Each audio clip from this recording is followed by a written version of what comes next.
I think we had a few more folks jump on, and in spirit of not wasting anybody's time, we'll get going. I'll start with the roll call.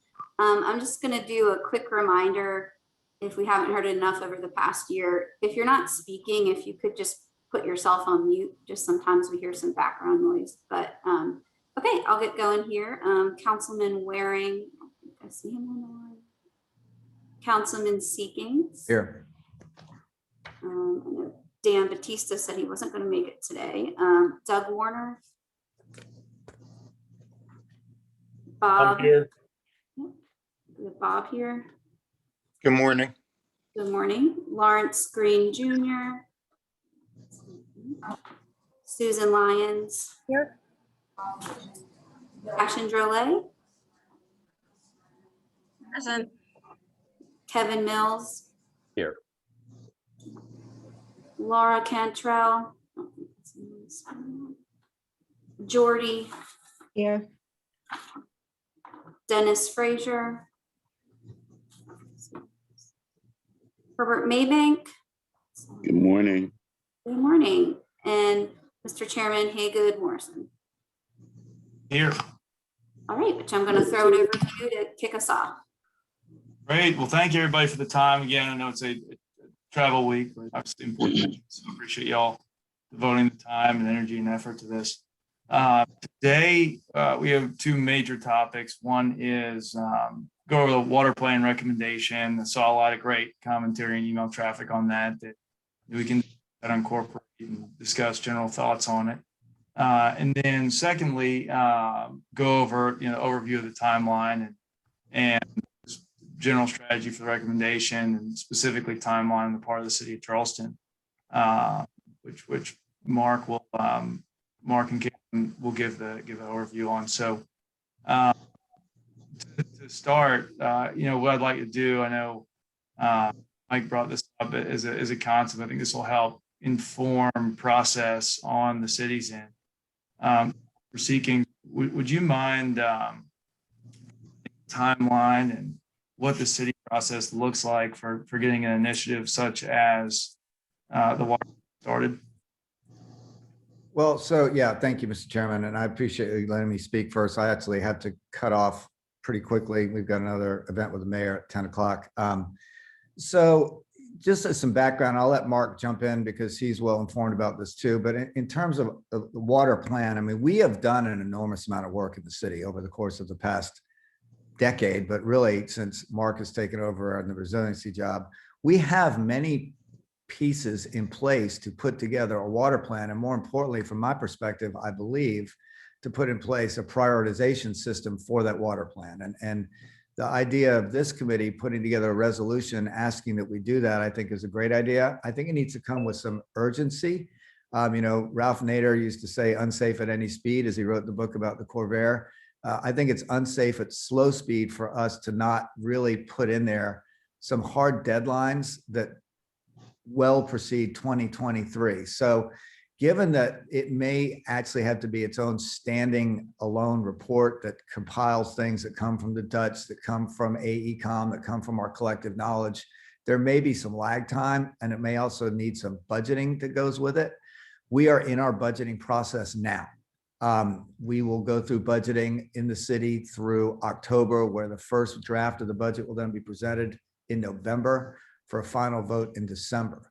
So really now is the time to get in front of city council and to speak with individual council members about the importance of this. I concur 100%, and I think it was probably Bob in the first instance that brought this up, and I think there's unanimity on this committee that we need to urge the city to have a water plan sooner rather than later. I'm going to say something that may be a little indelicate. It's not complicated. We can do this. We have the collective knowledge to do it. And I see Susan shaking her head because she's seen me give this plea in the speech, depending on what setting we're in, including campaign settings. And I think that maybe it's this committee that puts us over the edge to do it. So that being said, there may be some lag time on it, but it's certainly not 2023. It's probably well before then. And to the extent that we're going to meld the 3x3 study with long-term commitments from the city to other water management projects, we need to have that priority list in place probably before any, if not any, but any significant monies are committed to by city council. And I will tell you, as one of the 13 that gets a vote on this, and I'll let Councilmember Waring speak for himself, I don't see any large-scale commitments or long-term commitments being made by our city council and our city for monies to a single project until we know what the prioritization matrix looks like long-term across the board. Does that make some sense, Mark? Is that sort of consistent with what we talked about this morning? Yeah, I do. I think that makes perfect sense. I think you hit all the highlights, and I just think for a little bit of history for everybody and a little bit of context, over the last 3 years, there's been a lot of work going on by our stormwater department to begin to understand those areas that we didn't understand and to develop potential projects in those areas. So the East Side is the best example of that. Matt's teams have been working on the East Side really, really hard lately to begin to get an understanding. Likewise, if you look at what we've uncovered with the brick archways, there's opportunities there that we didn't know just a year ago. So that time was well spent to begin to get a better understanding of areas. So I do agree with Councilmember Seekings on process. And I think we're in a better place today than we were probably 2 years ago. I think last year we probably could have done an RFP. However, that was COVID year, and everything in the budget that wasn't absolutely necessary got taken out. So this is a new year, and I agree with Councilmember Seekings. We're in the budget cycle now. A strong message from this group would possibly be the thing to get it in the budget for this coming year, and I think you'll probably see an effort to do that. So I think all of that is true, and I hope we're, full transparency. We're giving you exactly where we were and what's been going on. And Mr. Chairman, I see that Bob, among others, has a hand up, but I literally have to cut out. So I will just say this. I think a sense of urgency needs to be incorporated into whatever resolution that this committee adopts. It also needs to be consonant with the second part of the conversation that you all are going to have today. And I look forward to getting a report back on how that conversation goes. And that is this. What form is the communication going to come in from this committee and when back to council on the bigger picture of how the 3x3 study fits in with our thinking generally and with the big picture projects that are going to come down the pike later? And there's going to be a number of different angles which input is going to be given. And the first opportunity for city council to actually vote on something, I will just tell you, when it comes to this, to 3x3, we've gotten a series of reports, but we have not been in a place where we've had any kind of straw poll or we voted on anything. And I think that before November or December, which is the likely first vote that we're going to have to make to commit some resources to this project, that there needs to be a consensus from this committee on how the communication is going to come forward and what the recommendation is going to look like, because I think that will inform a good bit of the decision-making process for a number of city council members. And in the end, and I talked to Mark and Bob a little bit this morning about this, this project is going to be vetted, voted on, and ultimately implemented or not implemented on 3 different levels. 1, functionality. Do we need it? That's something that this committee is going to have to make a recommendation on. Is this needed in the grand scheme of things? 2, if it is, where's the funding going to come from? And then 3, and probably most importantly, because without it, you don't get the other 2, where's the political ability to put it in motion? And that's going to take the number 7 city council members, which includes the mayor of our 13. 7 are going to have to vote along the route whether to fund this. And they're going to do it based on the information that they're given and the sense that this is something that fits into the matrix of need for long-term protection and water management and is a resource that we should attend to over and above or parallel to other projects that are out there. And ironically, I'm going to hang up now because we're going down for a presentation and I guess a ribbon cutting for low battery, which again is another project that's out there that still has funding needs out there. So with that, I hate to miss the response to what I've said and what y'all are going to say, but I'm sure that I'll get a report back from everybody. So thank you for giving me the floor at the beginning. Thank you all for your commitment to this committee, and I'll stand and listen back after this meeting's over as to what y'all conclude. Thank you, Councilmember Seeking. Certainly appreciate that color and your frame path forward. And just as a quick note, seems like everybody is on the same page with incorporating urgency. It makes a lot of sense, getting it started as quickly as possible. I think it feeds into a lot of your phase one question, which is in regards to the functionality.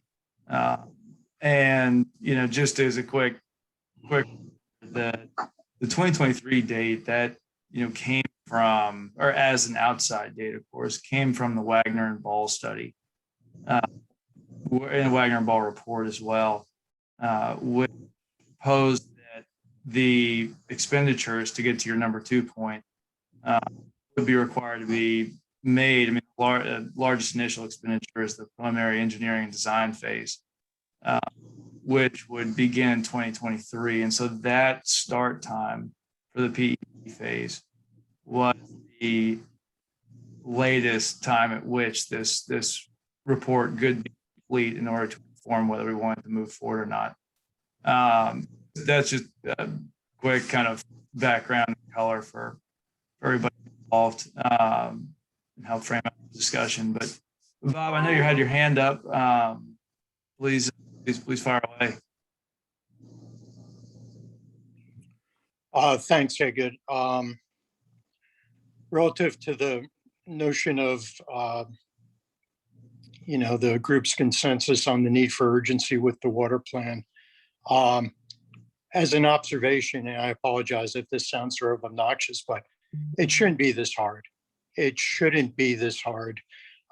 Everyone agrees that this is essential, necessary, a priority. We just need to emphasize it needs to get underway right away. And as a rhetorical question, over the next 10 years, what is the dollar amount of capital projects and expense that the city needs to invest in flood mitigation? And I don't think we have that number, which is telling. So as an aspect of, just managing what is the paramount issue for my constituents on the peninsula, the neighborhood association, we need to get a handle on this so prioritization can take place, informed decisions can take place, funding requests can go out, tax implications can be assessed. So the need for this, I think, is great. I'm sorry, I'll keep my comment short. Once we've got the water plan, tabled with the city, I think this group needs to also opine on a real fundamental question. And Mike touched on this in terms of the viability of 3x3. Maybe the group presupposes that the 3x3 is a done deal and everything else is subject to that. If that is one of the design principles, then the group should all agree to that, in my humble opinion. If not, then I'm going to, express the notion of someone needs to professionally assess the viability of the project before we get to the right of the decimal point in terms of aesthetics and pathing and fishing and all those kinds of things. Do we have the votes? Do we have the votes from the population, the citizenry? Do we have the votes from the council? Do we have the votes from our congressional delegation? Do we have the votes potentially from Congress? We've asked for the competitive cities' return on investments to compare to our 2x2. Maybe it's 2x4 now with the elimination of the battery berm. But what's the data? What is the data? How do we make a proposal in regards to that? So some editorial comments. I appreciate, Haygood, you giving me the floor for a minute. No, it's my pleasure, Bob. Comments are always good and well informed, so certainly appreciate that. Susan, you with your hand up. Hey, Susan, are you there? Maybe I'm freezing up. Can y'all hear me okay? Yeah. I hear you fine. Susan's frozen. Okay, gotcha. Hey, Susan, I think you're on mute. Yeah.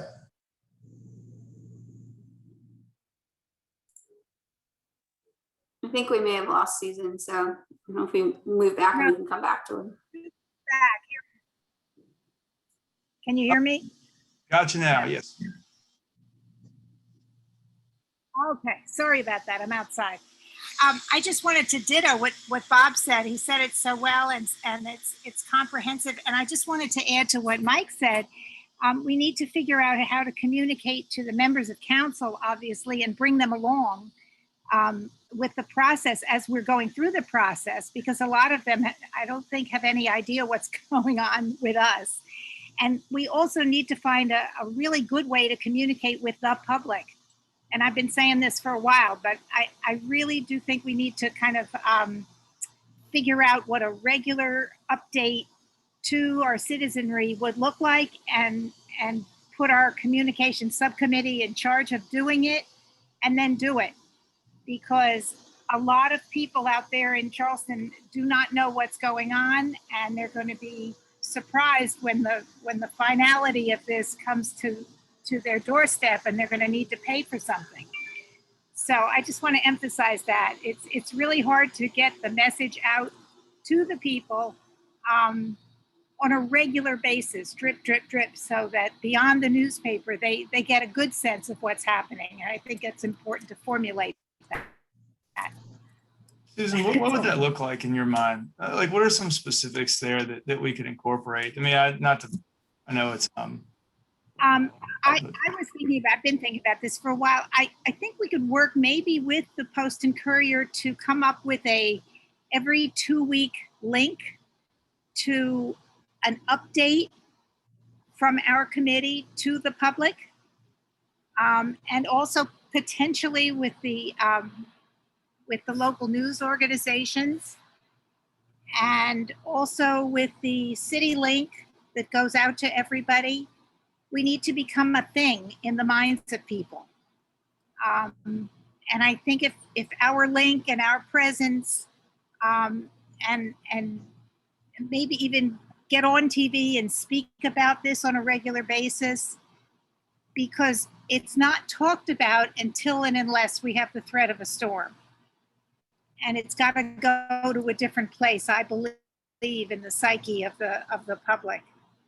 So I think making a contact with the paper to just have a little link on the bottom of their Sunday issue or whatever, to an update that we would have to write every couple of weeks to bring people along would be a start.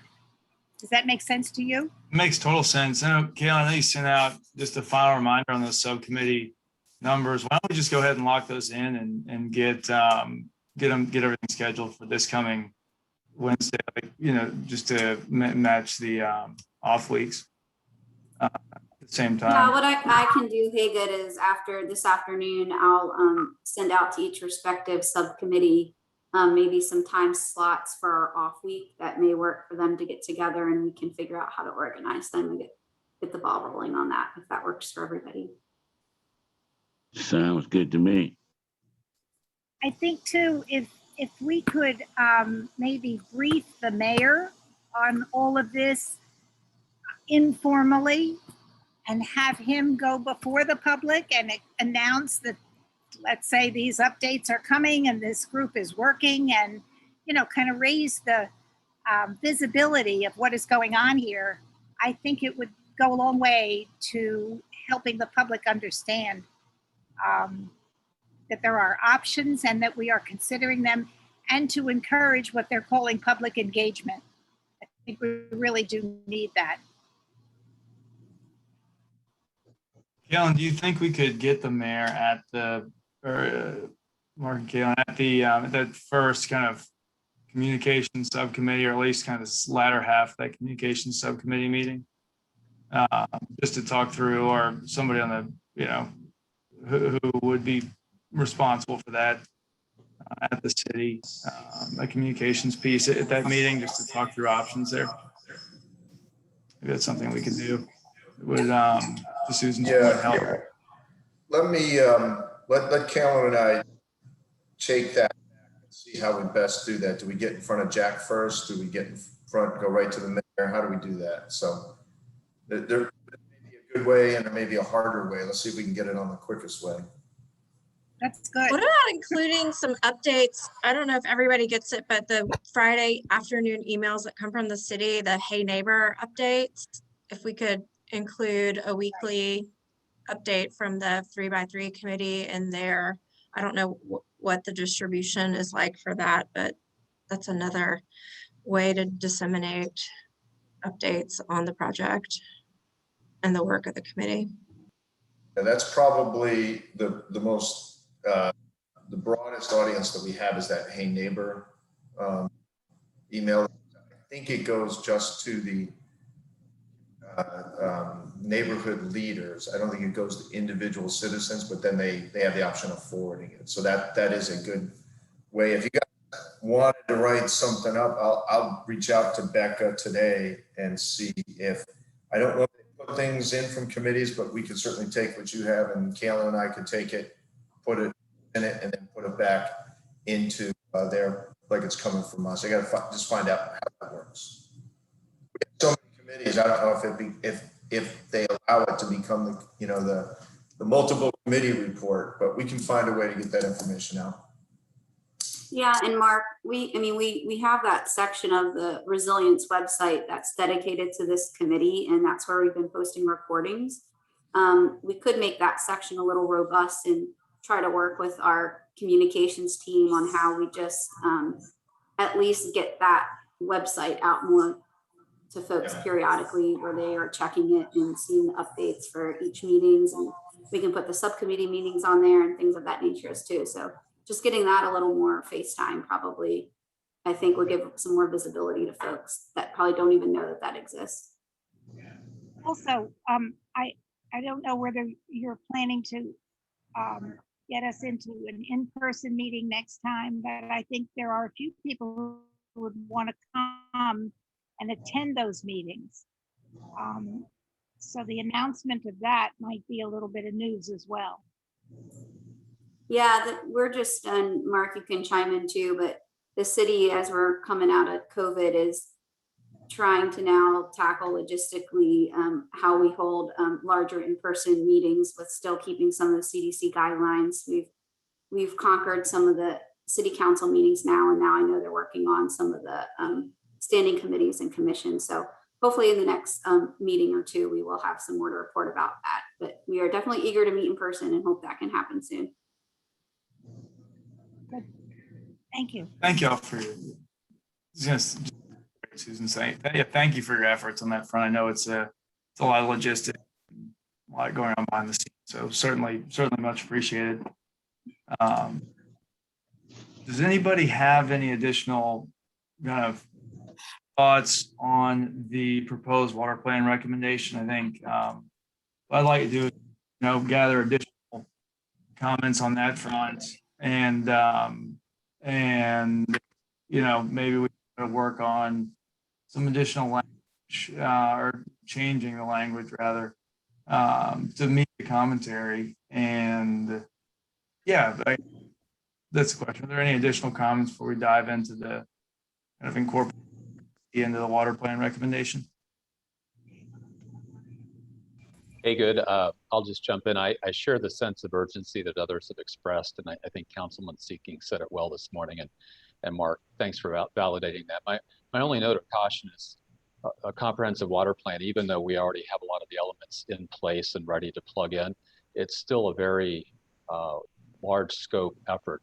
And when you look at New Orleans, it took them 2.5 years to arrive at their urban water plan. So I would just urge us to urge the necessity of starting this immediately, but also be realistic that this effort will take some time. And so I'm not sure that, Mark, if you've got a beat on, exactly how many months or years plus months it would require. But Well, I will only say this, and I know Andy's on, but I'll speak to this because I've had multiple conversations with a lot of people. I think I would recommend that the recommendation from this group goes forward the way it is, with the fact that we do this where we look at the peninsula year one and then take and bite off each of the other parts of the city in subsequent years.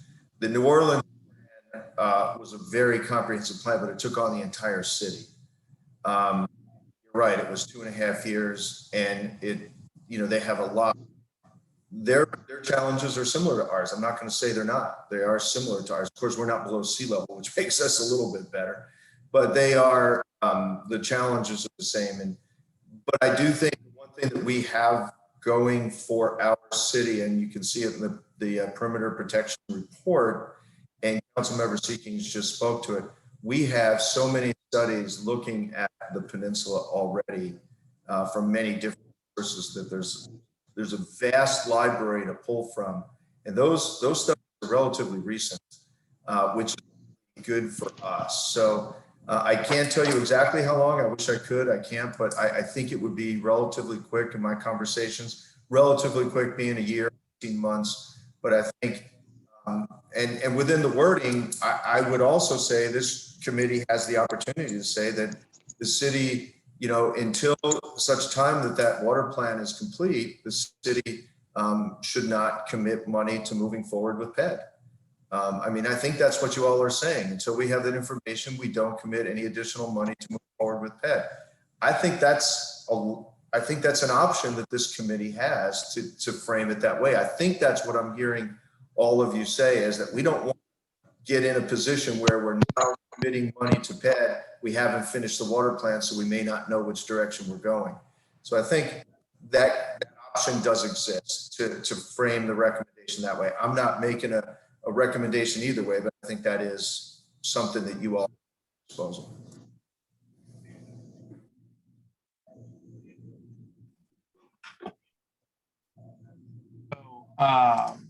Thank you, Mark. I certainly appreciate it. Any other kind of comments or questions, or anybody else on language? Yeah, if I could, we can get convinced that the assembly of a water plan is overwhelming, but there's a natural tendency to crawl, walk, run. And pragmatically, and to Mark's suggestion that funding be withheld on major projects until we have a water plan to everyone's satisfaction, I'm not sure that is realistic. I'd go back to the question of, do we have the votes? What kind of visibility on the total portfolio of necessary projects and spending? How do we clarify that so that we can get the votes to support major undertakings like 600 million for a wall? So that may not be, if there are 40 elements to complete a comprehensive water plan, let's knock off the first 5 and just track and advise the public. We've done these 5, now here are the next 5, whether that's the peninsula. But I think the very, very first step is to plan the plan. Who's responsible? What time frame? What is the budgetary requirement? Do we do it internal? Do we have to do RFP? To have a plan, to create the plan, I think is the necessary first step. Crawl, walk, run. Thanks. Thank you. It's actually a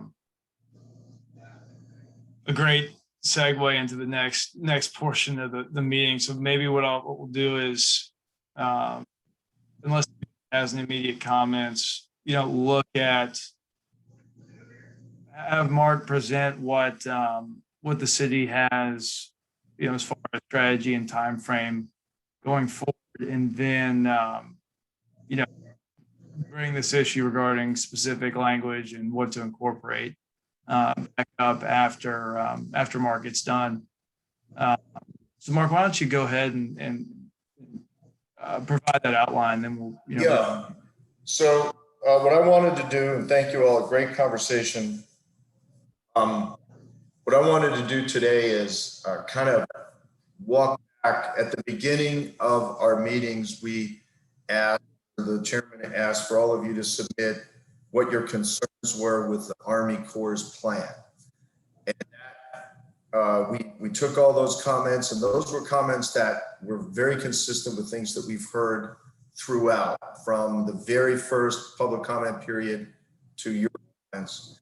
What we tried to do over the last several weeks was to tell you everything that we know in the most transparent way that we can. And that was by bringing independent groups in front of you to give you things that they have proposed or studied. We brought outside cities in to talk about their work and how they're proposing this. And so what I wanted to do today was, after all of that, is to go back and talk about, hear from you all again. We have an obligation as a city to continue on the Army Corps' timeline, which is the next thing that we owe them, is we owe them a series of comments of their plan. Okay, and so that's what we're working on. The city staff is working on that. Part of the charge to this committee was to give us your thoughts and recommendations on the plan. Now, all of the other, we've been talking about the water plan and how we fund this. We really, those are things that come outside of working on the plan. We've got to give them our thoughts on the merits of the plan. And I think, Bob, you just spoke to that. So that's what we're working on, is that, in addition to some of these other things. So what I'd like to do today is to kind of walk back through these larger areas and hear what your thoughts and comments are after having heard from Wagner and Ball, after having heard from the Army Corps of Engineers, after having heard from the two groups that spoke to us about natural and nature-based solutions, other cities, and the meeting that we had at the Keeping History Above Water, the folks at Clemson, who many of you have been invited to, and we've got several other sessions coming up. I'm really interested in your thoughts about their plan right now. You heard from Alan Davis, who's on the call today, on the work that he in the city is doing with the Army Corps of Engineers to try to address a lot of the things that Bob just mentioned. So we as a city, I'll just back up for a minute. We as a city looked at this from the very beginning, that we have an obligation to protect our community lifelines, which takes a lot of the medical district into account, which is the area of the city that's most at threat.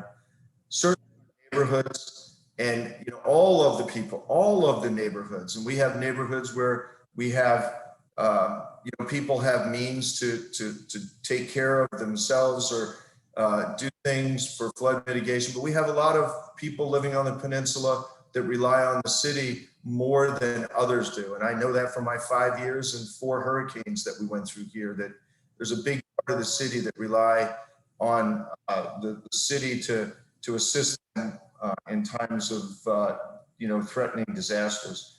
But we also have colleges and universities sitting here, our cultural and historical assets that are sitting in the city, and so also the economic activity. So all of that, the way we looked at this, how do we protect that?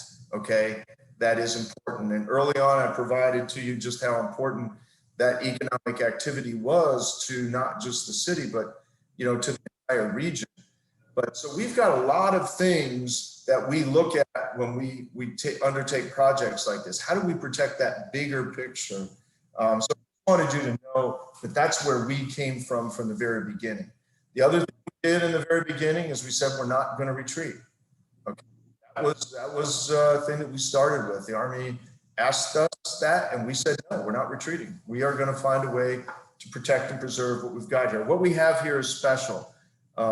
And we want to protect it and preserve it. So based on all of those recommendations and all of those outlines, we've got a report now that shows that there is federal interest, okay, that it makes sense to the federal government. We don't know if it makes enough sense to fund it, but we know that we've gotten through where they will fund it. But there are other factors at play, and we've spent some time this morning talking about those city priorities funding. All of those we can talk about. I would ask, indulge you to please, let's talk about those next week. But really, what Kalen and I need and what the city staff needs is your thoughts and recommendations on the plan as it exists today, because that's our next thing that we've got to do. The reality is, as we've talked, the city really doesn't have the resources to do its own perimeter protection. And you will hear in the comprehensive plan that the planning department and city council are going to work through this afternoon. The assumption is that there's a perimeter protection system around the peninsula.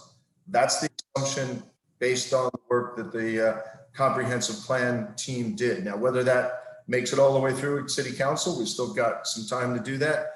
But I will say every independent group that has looked at this, from Wagner and Ball to the Dutch Dialogues team, which was a conglomerate of many people from around the world that looked at it, in addition to the Army Corps of Engineers and all, et cetera, have all said at some point the peninsula is going to need perimeter protection if it's going to stay here in its current form.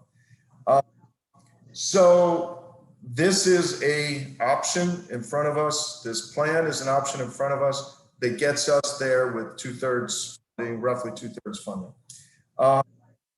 And I think it's important to know that if we say no to this, we probably won't get another bite at the apple for federal funding on this for a long, long time if we were to say no, having marched all the way down.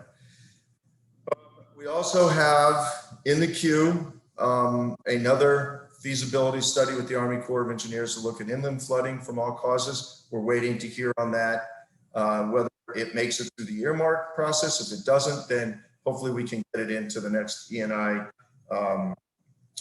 bill that comes out. We do have a lot of interest from our congressional delegation to help us get that. It's been authorized. It has not been appropriated. So we have an obligation to go ahead and do that. I do think it's also important that, the city, as city staff, and Alan Davis and myself and Kalen have been most involved in this, but I think most staff agree that this is an incremental thing. And you heard that if you were at the Keeping History Above Water with the Army and a number of the other cities. If we get to PED, we get to PED, we see the process, how it's working. This is going to be incremental. If we don't like what comes out of PED, then we don't have to go to construction. The city would just simply say, we're not happy with the way it's going. But I don't think that's, we'll let that play itself out when we get to it. So right now, what I'd like to do, if it's possible, is to walk and get your thoughts, additional thoughts, because you've already submitted many thoughts already on where you are, where this committee is on a number of factors. And this is an open discussion, so I don't want to confine it. Certainly let's make it larger instead of smaller. But let's start with some of these areas here, some of these topical areas. And I'll start with tentatively selected plan and the alignment that's been put out. And we know that the Wagner and Ball report, or the perimeter protection report, talked about zones instead of singular alignments. We talked about flipping the phasing from 2 to 3. I mean, this morning right now, we're kind of working with city dollars. So maybe it makes sense to go to 3, and then that would be up the east side of the peninsula, and then come back and raise 2. So the other thing would be the commitment to the non-structural alternatives. And we talked a little bit about those, but the non-structural alternatives, their design is to provide the same level of protection, not defense. And that's really important, okay? That we have a number of buildings on the peninsula, and Kevin Mills on the call, his building is one of them, that are outside of the perimeter protection system. So they're outside of the defense. The reason they are is because they're higher than what the wall could protect. Even if we put the wall there, it wouldn't protect the habitable areas. Now, Kevin and I just spent a lot of time, and thank you, Kevin, for that tour. There's issues there, and we're going to look at some ways, or Kevin's looking at some ways for potential flood proofing. But there's a number of buildings outside of the defense that are raised that are not inside because they wouldn't provide that benefit to help with the cost benefit analysis. But those areas, and I'm talking about Rosemont now, and I'm talking about Bridgeview, and then the Lowndes area there, is those areas are all scheduled, planned for flood proofing, which will protect them, the people that live there, their contents, to the same level that any wall would protect if it was around them. So with all of that being said, and I would throw in on the critical infrastructure and gate, I'd like to hear from the committee, what other concerns do you have, or do you not share those same concerns that we in the city are focusing on based on that list I just provided?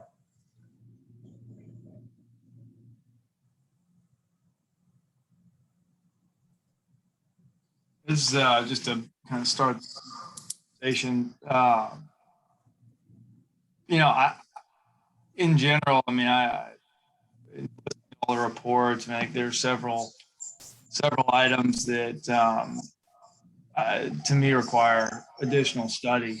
Is my opinion on it, and I think understanding the dollar amount commitments and the timing of those dollar amount commitments is the most important part to what we're doing here. I don't think anybody would disagree. There's a good chance this perimeter wall in its final form and to your point, all the smart folks that y'all, everybody that has engaged agree with that point. But the question is, I think, what information can we source, and how can we analyze that as a city to create the best final product possible? And given that it's a lot of money, at what point do we have to commit to spending that money in order to gather that information? That's my kind of high level take, and not speaking as a committee member here. That's kind of my input on it.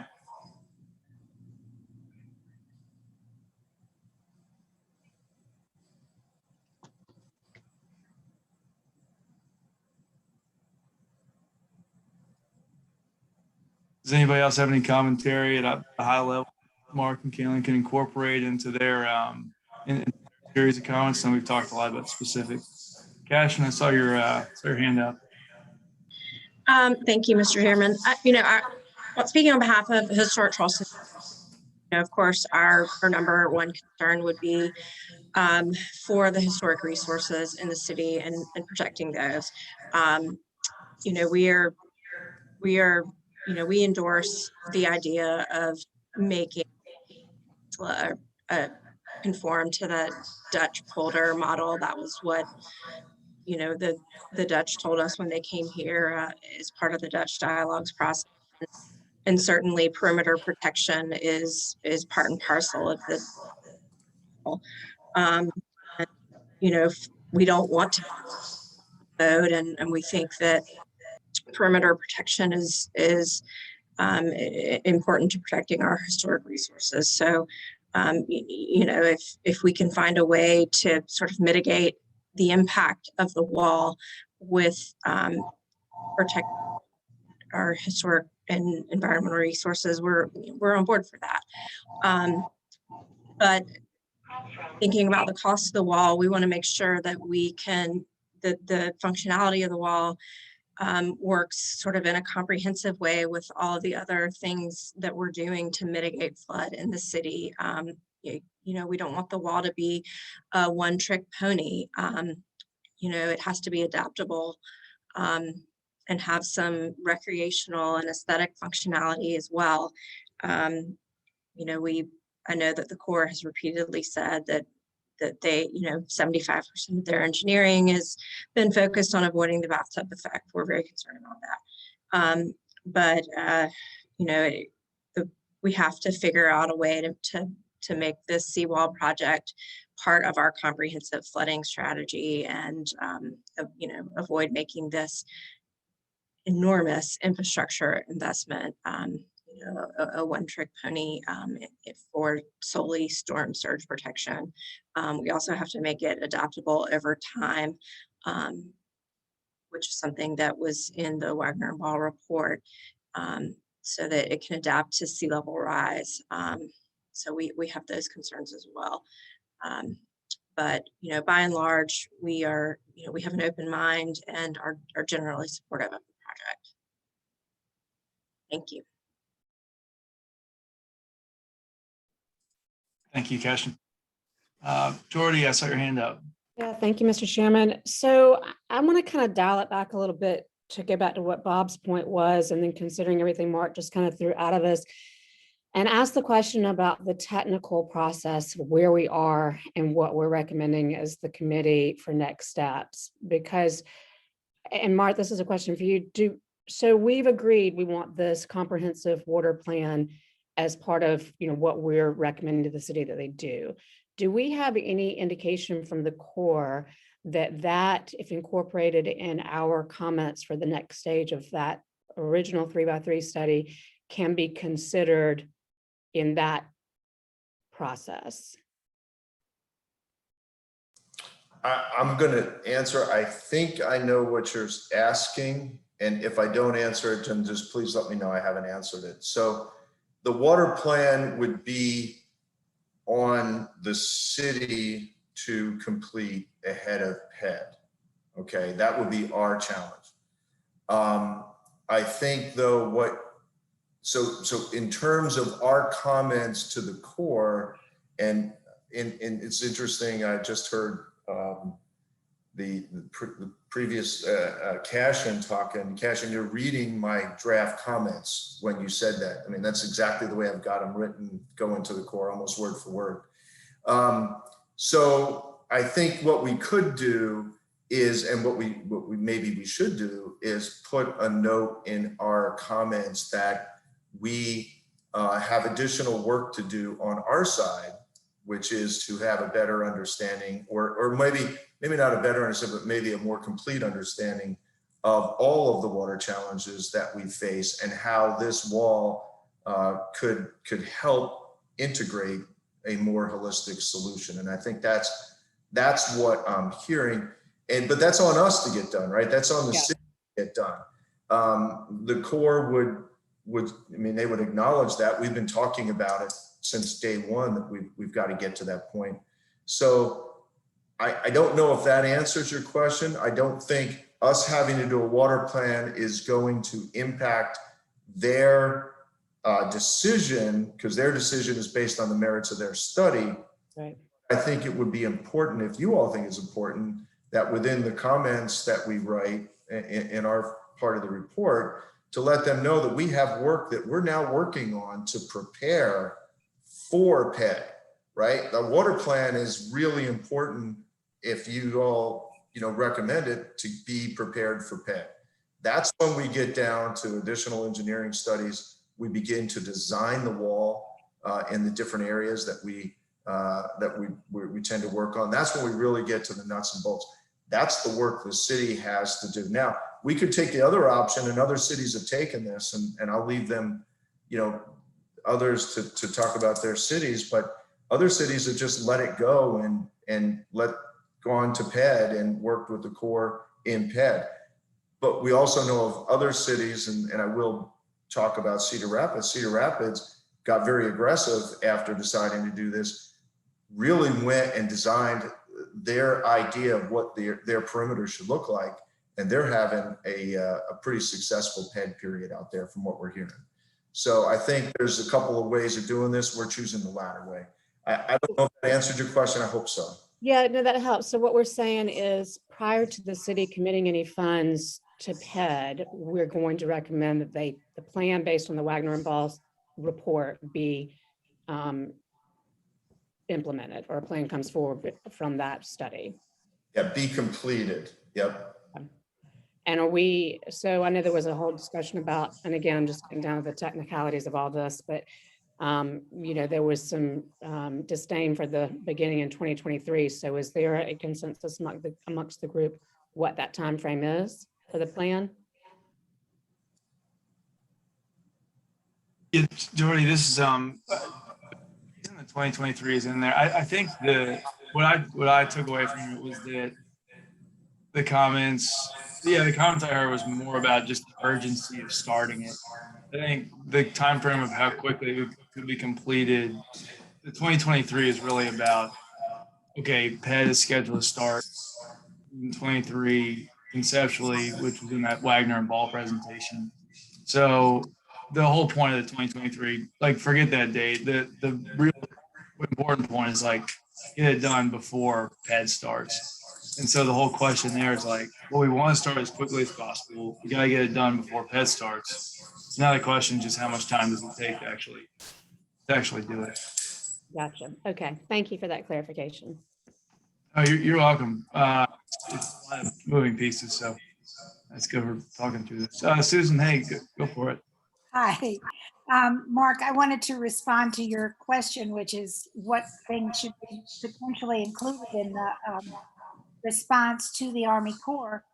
Having listened to the various people from different cities and some local people and the presentations at our last meeting, which I thought were just terrific, and with the knowledge that the federal government presumably is moving a little bit toward green from gray overall, even though it's a big ship and moving slowly, I do think that there's much more consensus in this community for moving even more toward green than gray.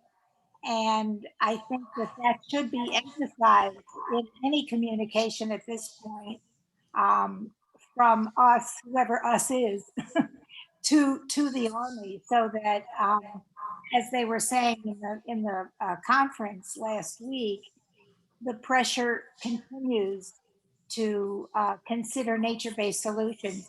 In that context, I just wanted to add that I was impressed with, I think it was Sherwood, it might have been one of the others, who talked about that breakwater, which was initially supposed to be a hardscape, creating a crab bank-like wave break, which is all natural out in the harbor. I thought that was a really interesting suggestion or possibility. And I don't know whether, I know they took the wave break out in order to save some money, but I don't know whether they could consider putting it back in as a natural shoreline mitigation rather than a betterment. I don't know whether that would work, but I thought that was a great suggestion. Anyway, I think the natural shoreline, the living shoreline concept that was presented in a variety of ways is really interesting and really progressive, and might set us up as an example of what's possible in an urban setting. Yeah, so we have been communicating that for a while, trying to, we've offered, let us be the pilot, right? Just as an understanding on process, the Word of 2020 bill is that's the Water Resources Development Act of 2020 kind of unlocked a lot of that, okay? And if you read that, there's a number of things that Congress charges the Army Corps of Engineers to do. But those regulations aren't written yet. Right. So they don't understand how to use from an economic standpoint, they don't understand how to get a cost benefit from these and how do you monetize these. We will be asking in our comments for the opportunity where applicable during PED phase to go back and look at any options that have been worked through by the Army when we get to it, to make sure that those, we're not leaving something on the table that's worked its way through. And I think that's fair, right? If it's not available now, but if it's available then we want the opportunity to take another look at it when we get to PED phase. So those will be really interesting discussions that happen 2, 3, 4, 5 years from now. but I do think getting it into the report is what's important from our standpoint. We do not want to leave that out, and that will be in the report. I think you have a lot of popular support for that. And if Yep. there's popular support, you're going to get political support. If you get political support, you might actually get money. Yeah, yeah. And if we could, I think we would, you know, that we would certainly want to go back and look right now at that, but there's not even a way to model it. As I understand it, I'm not the expert, but talking to the experts, there's not even a way to model it right now to determine how effective it is or isn't from an economic standpoint. I just had one other question. Do you think that in conjunction with the potential water plan, such as it is, there could be a section that relates to this in some way, with a couple of question marks in it? How do we develop it independently of the Army Corps? If we decline the Army Corps, how much money, you know, are we going to need to do the whole thing ourselves? If we go partially with the Army Corps, how much nature-based stuff would we need to add? A section that would involve that, keeping in mind the fact that those laws are not etched in stone yet. Yeah, that's an interesting thought, right? How does the city begin to take on, and it's not one that's been lost on us. We've talked about this now for a couple of years, is how do we bolt on some of these natural nature-based solutions that we take on? We don't have to wait for this thing to be built to do some of that. Those options exist today. It's just a matter of picking spots, finding, and we've already got it started. I mean, it's happening up in Church Creek. It's happening up on the other side of the Ashley River. There's some living shoreline work already taking place in some areas around the city, but how do we increase that, make it more, is the next question on things that work. And a lot of that's in the comprehensive plan that will be unveiled a little more this afternoon. It's a great point. I think it's a valid point. You know, we need to wait for the Army to do this stuff. There's plenty of opportunities to begin doing it now. And even after the wall's built, we can go, technology's changing. Right.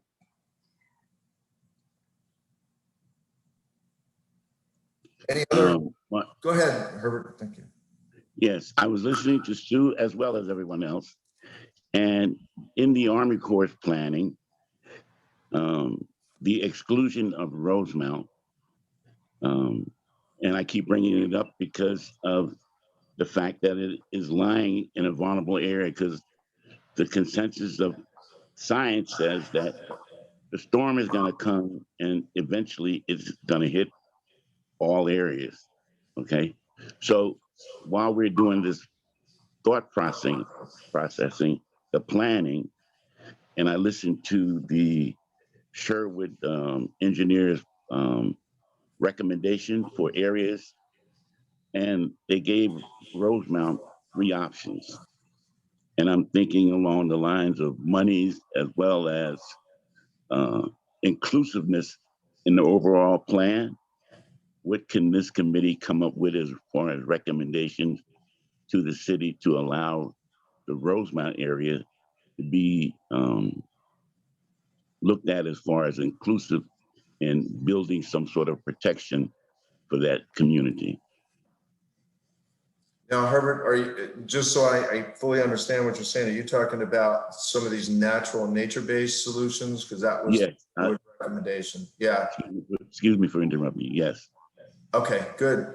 And again, I can't put any specifics to this, but I think, and I've talked to others in the community or in this field, that Rosemont area, you know, would be an area that we could certainly go out and see if we can get some funding to actually study that and do what the Sherwood folks talked about doing.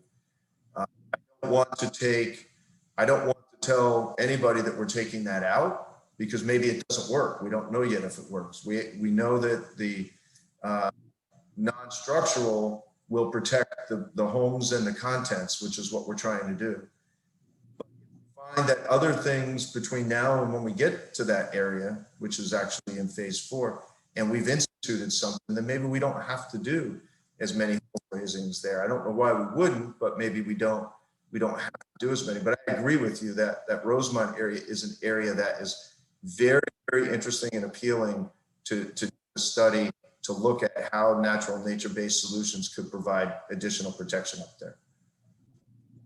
Yes, and listening to your response to the question, I would look at the urgency of including the planning, the assessment as to what could be incorporated, because now we're looking at the funding, and your remarks earlier goes along our line of thinking that it is an opportune time for including everything instead of putting it off, kicking it down the road, and maybe not have any funds available for it, or the urgency, or not. So that's our immediate concern now, to have that looked at and incorporated in our brainstorming as to what we can do to like put the protection there. Okay, thank you. I got that, and I don't disagree with that. How to work it in though, but I'll get on that. Any other comments on the areas that we're talking about? Because I've got a number of others. So I wanted to move to, we've already talked about resilience and adaptability. I think Cashin mentioned that. That's already going to be in the Army Corps' proposal, is that this wall can go higher. So it's being built so that it can go up to 3 feet higher. That's the adaptability portion of this. We talked about one of the areas, I'll jump to this first, is recreation and amenities.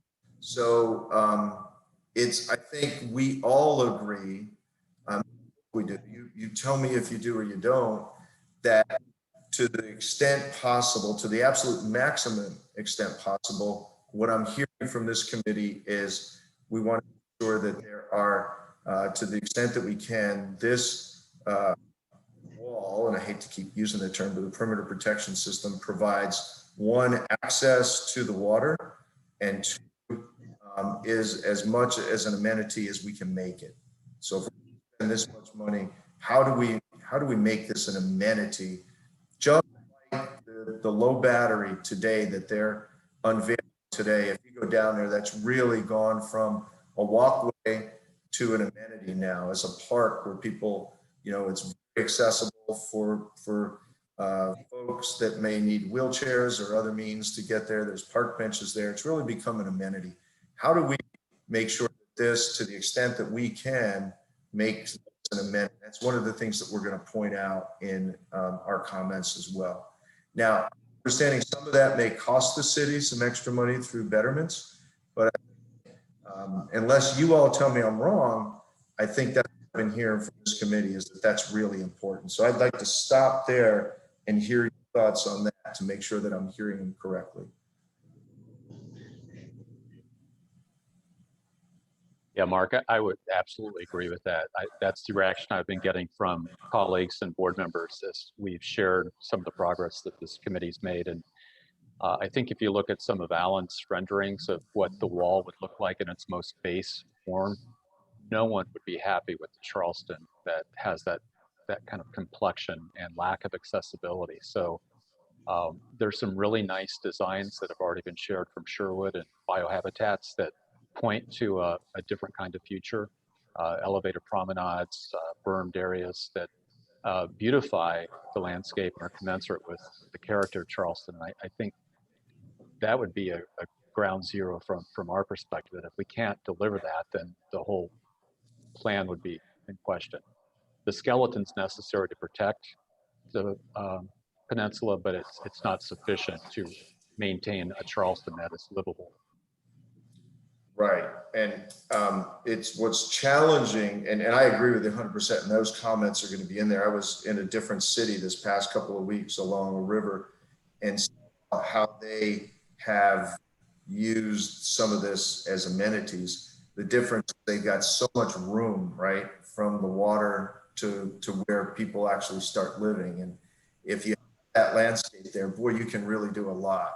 And ours is so challenging because of that, the real estate and, you know, the confinement. We've got to find a way to do it. And that's what you heard at the conference, is that all of these cities, whether it's Miami, Norfolk, or Charleston, we're struggling with this. How do you do these in cities to maintain?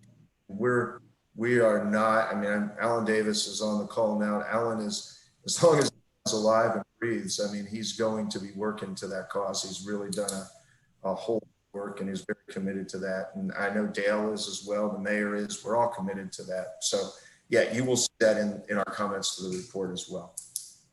Again, some of that may come on to the city as we want to make some of those improvements. And we're going to have to at that point figure that out when we get to PED phase, how we're going to square that as well. Mark, So I think, Dennis, I just, yeah, I want to just agree with what Kevin said. Medical district obviously needs the protection, and that's not just for the facilities and the structures, but so the patient care can continue to be delivered. But as you know, we've been doing within the medical district is to create healing environments outdoors and around. And so we also agree we've got to have that healing environment. It needs to go beyond just a few streets around the buildings. We'd like to see these aesthetic and that aesthetic functionality, but also the amenities that you're talking about be part of the plan. yeah, we've been hearing that since day one. So I think we know that's got to go into the report. Anything else from anybody? Okay, I'll move on to the next one.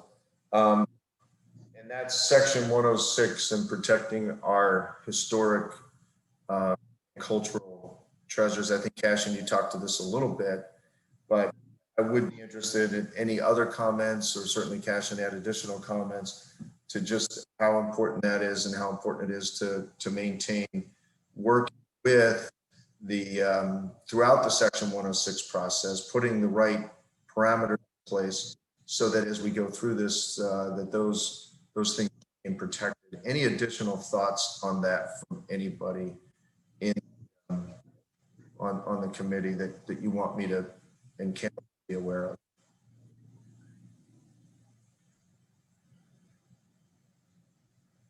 Cashin? Well, I was going to say, do you want to provide an update on where we are with 106? Just for the Yeah, benefit of the group? If the groups, I think that would be interesting for the group to know where we are on 106. No, do you want me to do that, or do you want to do that? Oh, I mean, I can do it. So the programmatic agreement is, we got a meeting set up, what, Friday or something, with all of the players, programmatic agreement. And essentially what that does is the programmatic agreement is a standard document that the Army Corps puts together in any community they work in, with cultural and historic, and the state's involved. There's another federal agency in Washington, D.C., whose sole purpose is to make sure that these projects protect cultural and historical assets in cities as they're done. But we've got the like I said, the state history folks involved. We've got the National Park Services involved, Historic Charleston Foundation, the Conservation Society. There's a number of other groups that are, part of that process. And the whole thing is set up in a way that if somebody doesn't like the direction things are going, they make it a point, and it's worked up through, and it goes all the way up to Washington, D.C. to be adjudicated in terms of, there's a recommendation that comes from the ACHP, and help me what that is. That's the American Council on Advisory Council on Historic Preservation. There you go. Advisory Council on Historic Preservation. They make their recommendation to the Army Corps of Engineers, who then takes that and decides which direction they're going to go. But it's a very complex process. It's been around for a number of years. It's written in law in the National Historic Preservation Act, Section 106, that's the name. So that is already in place and working. As you know, the EIS, that was transition from an EA to an EIS. One of the 3 areas that they were looking at was the visual mitigation part of how we deal with this, and as well as historic and cultural assets. So they're getting a lot of attention, as they should, in the city of Charleston. So, and we will obviously advocate and continue with that. One area that I think is, I will say, so unintended damages, let me just get through that real quick. If you haven't been to the Army Corps' website as recently as this week, they now have under their frequently asked questions an answer to if there's any unintended consequences. Okay, so you can go there and read that frequently asked question. Essentially, statistically, there are no damages that they can point to with any sense of confidence, with all the modeling they've done, that this is going to cause damage to any other area of the city. So please take a look at, I don't want to use their words. They put it into their words on the frequently asked question, but what I do is the way I take out of it. I think the other thing that we want to stress, and I'd like to get your thoughts on, is this idea of future development opportunities. Okay, we know of another city that's running into this, and certainly the port, Union Pier, is one area that jumps out at us. You know, that, and Alan, this is something that Alan is very concerned about, is, you know, we're going to continue developing the city. This thing may not happen for a number of years. So those future development opportunities happen, this alignment will have to be adjusted as we move along. Okay, and so that's comments that we're certainly going to add in there. That the line that you see, if things happen between now and the day that they're ready to start digging, those are all going to have to be considered. And certainly Union Pier, we know how important that is. Thank you, Mark. Yeah, I appreciate that. And I did note that that was a caveat in the Wagner and Ball report to that same, to that same extent. So I appreciate you bringing that up and making sure that that's included. It's very important. Yeah, I think we all do that, but. Hey, Mark. Yeah. What's your view on how in the development approval process, is there an adequate lens filter to take into account the vulnerability of the city? I mean, one could argue, I don't know, extreme would be a moratorium, but is there adequate consideration of the need for the city to put up a wall, and that every development takes away drainage and porosity, is that a word?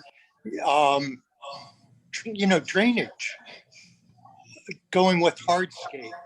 Is that, I mean, do people talk enough about that in the development approval process? So I'll answer that two ways. It's a great question, Bob. I love that question, actually. So to the question, and I hope this answers at least the first part of it, we already started conversations that we're going to have to look at our edge, and the comprehensive plan is getting ready to be approved. How do we zone that so that we don't get into some of the same situations that we're in today, where people build on the edge to the edge, leaves us very little room to do anything, right? We're kind of boxed out. We've got to get ahead of that. So we've already started those conversations with the planning department. Of course, comprehensive plan comes first, and then you begin to look at other ways how you would work this out. To your second point, short answer is yes, we have more work to do there. Within our stormwater regulations, there was a lot of work done on what you just described, but not talking to Matt Fountain and others. I think they all agree that we could go back and look at it again and see if there's other ways to do it. But a lot of these that are being built downtown right now, they have systems underneath the account for all of their stormwater. Does that prevent us from going forward with pervious surfaces where we could slow down the water? I don't think we're going to capture a lot of water on these plots, but certainly we could slow it down a lot, which then helps the drainage systems of the future. So your point, you're right on 2 points. And both of those we are currently being discussed in the city. Thanks, Mark. Yeah, it does seem further development is exasperating, already sort of tough situation for the city. Yeah, if we would have known what we knew 20 years ago, or even 10 years ago, what we know today, I think it might have been designed differently, but it's never too late. You've got to think these things through looking forward and how you do that. I think you have all answered my questions that I've had on this. Any other comments as we get ready to begin doing this? Yes, Susan. I just wanted to ask, it sounds like a thorough job you're doing. Will we be able to see what you are writing and sending to the Corps before it goes to the Corps? We as a committee? I think so. I just need to be careful that I don't go outside any rules that they might have, but we have to show it. Certainly, I've got to show it to the mayor, and I've got to show it to city council. There's all of that. So what I don't want to do is just give you an answer. I will tell you, I want to be as transparent as possible. I think you're going to be happy with what we're writing because it's all the things that we just talked about. And like I said, Cashin almost read my paragraph right here on her comments. So I think we have a good understanding. They haven't changed a lot, and this is good. The set of comments that came into the Corps, we used all of those and created categories and began looking at areas that we had to work on and how we work on those areas. This committee, when you gave us your comments, they fit perfectly. And it sounds like, those are the concerns. The concerns that we've heard are the concerns, and they're certainly the city's concerns. I think it would be a good thing to do. Yeah, me too. Yeah, Mark, me too.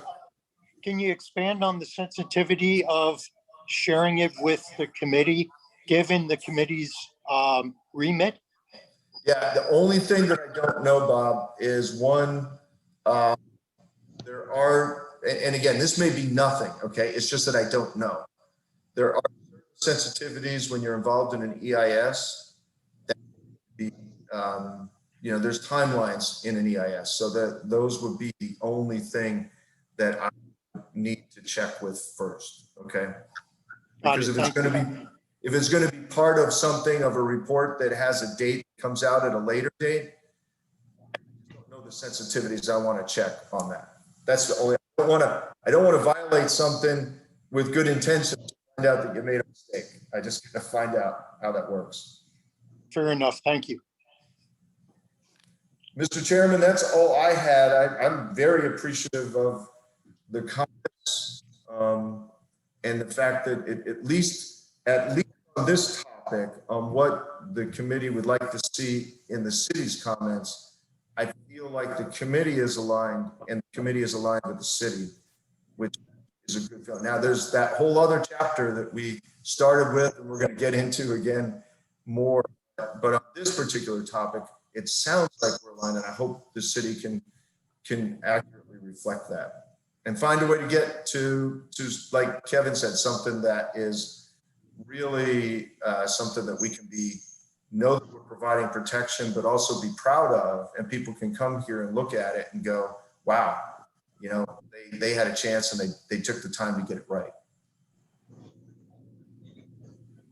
Thank you, Mark. I think that's very well put. I'll send this out so everybody can read it, but in thinking through how to change this water recommendation based on the conversation we've had today, I'd like to change that last sentence to something along the lines of, to avoid major construction expenditures, as well as inform critical design inputs. The City of Charleston needs to begin this plan immediately and complete the plan prior to the preliminary engineering and design phase of the course process. I'll change phase to process, but and then take out the part about estimated again 2023, because I think it's confuse the point, which is getting it done prior to the 3D phase. And again, I'll send that out. Does anybody have any preliminary objections, thoughts, comments, additions, anything like that?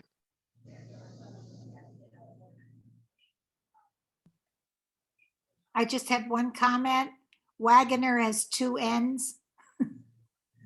As in Wagoner. Oh, my bad. Yeah, thank you.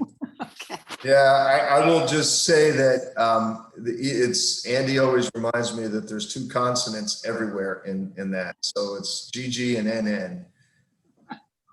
That's a great catch. Thank you, Susan. After 5 years, I hope I get it right, but I try real hard to get it right. That's great.